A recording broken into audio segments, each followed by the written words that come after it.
What is going on, ProGuides family? Today is patch day, and you know what that means. We have to run down all the new changes and updates coming to the game this week. Let's not waste any more time, let's hop right into this video. Let's start this rundown off with the agent changes. VIPER has been the hot topic within the meta ever since she got her rework a few patches ago. The Riot devs reworked her damage to make her a force to be reckoned with, and I think they realize now that maybe they overtuned her just a little bit. In this patch, VIPER is getting her passive Toxin changed. The instant decay inflicted when entering VIPER's smoke or crossing her wall has been reduced from 50 to 30. While this nerf isn't going to revert VIPER back to her old ways, it will definitely tone down her power levels. Previously, when VIPER's toxins took 50 HP away, on defense, you could set up your abilities to block entryways into sight, and VIPER could hold down a bomb site better than all three of the sentinels because no one would dare push in. Taking away 50 HP instantly meant that even if an opponent had 150 HP, they would still be able to get 3-shot by most rifles in the game.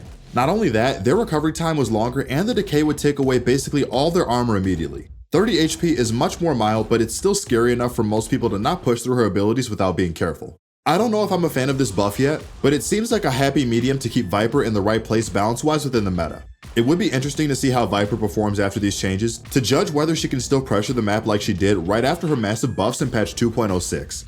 Now, let's talk about the new game mode, Replication. With patch 2.09, a new game mode becomes available for all to play. If you have played and enjoyed the game mode One for All from League of Legends, you're bound to have a blast on this new game mode, Replication. Replication is a reimagining of the One for All game mode except for Valorant, where everyone on a team chooses which agent to play and then all 5 players go into the game with that agent. So, for example, it could be something like a team full of Jets going head to head with a team full of Sages. Here's Riot's quote on the game mode. With Replication, we are looking to create exciting and novel moments by widening the player's theory crafting space while highlighting agent abilities. Quintupling down on agents that were balanced around normal agent restrictions, we've created a lot of hilarious near game-breaking plays for players to discover. I don't know about you guys, but I found One for All really fun in League of Legends when I played. I can't wait to see how fun a game full of Jets or Astras can be within this game mode. Let's see how it plays out and make sure you can enjoy it while it's still here. Now, let's move on to map updates, and let's talk about some of the fixes for the map Breeze. Riot has blocked vision of the gaps between mid-wood doors and A-metal doors. They have smooth player collision in various locations. They have fixed a number of exploits around the map. And they fixed an issue where players could sandwich themselves between Sage's wall and the mechanical doors on Breeze, or Ascent. Breeze should finally be available in ranked and unrated queues this week after its 2-week holding period in its own queue. And just in time, Riot fixed some of the major bugs and issues players have reported about this new map. I can't imagine how annoyed people would be if they lost ranked rating dying to some of these exploits. Luckily, the 2-week queue gave Riot and the community time to find some of these bugs and exploits before the map officially got introduced into the map pool. You can always trust the player base to find some innovative ways to mess with the game's mechanics. I'm excited for Breeze to enter the rank queue. It's about time that we got a new map that has much more open space and offers different avenues of gameplay on both sides of the map. I'm sure Breeze will be a great addition to the map pool. Now, let's talk about game system updates. Here are a few game system updates that will be coming for all to use in custom games this patch. Riot has added tactical timeouts to tournament mode custom games. 2 tactical timeouts can be called per game per team. These timeouts will last 60 seconds. Tactical timeouts freeze all player movements for the duration of the timeout. For technical pauses, the standard pause match timer option is still available. They have improved the visual synchronization of bullet tracers and impact effects for observers. This should fix most cases where it looks like a player is killed before a bullet reaches them in our esports viewing experience. They have adjusted color of placeable utility on the minimap to match team color for observers. They have adjusted the color of names in the player loadout HUD to match team color. They have spaced the end of the game phase and paused match timer options in custom games to prevent misclicks. They have improved the feel of rope ascenders in high latency situations.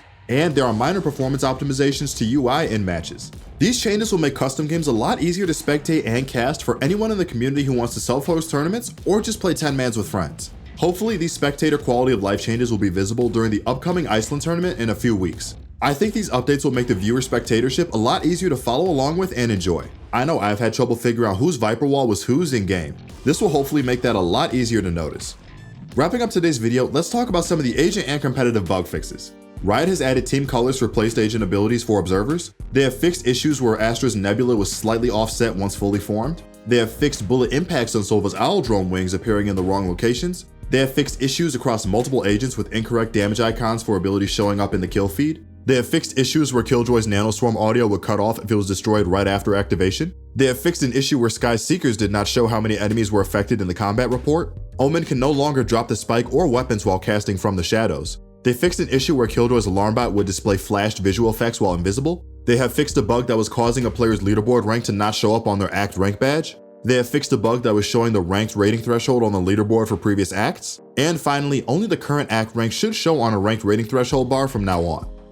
Well guys, these patch notes were short and sweet, and that's all we have for this week. If you enjoyed the video, please be sure to like, comment, and subscribe. And make sure to hit that bell notification icon to ensure that you stay up to date with all of our videos and ahead of the competition. If you want further help, feel free to check out our website ProGuides.com for the very best on-demand coaching. Our coaches are among the very best, and we hope that you check them out if you enjoyed this video. This has been your host, Sergeant Frost, with the patch 2.09 rundown, and I will see you all in the next one.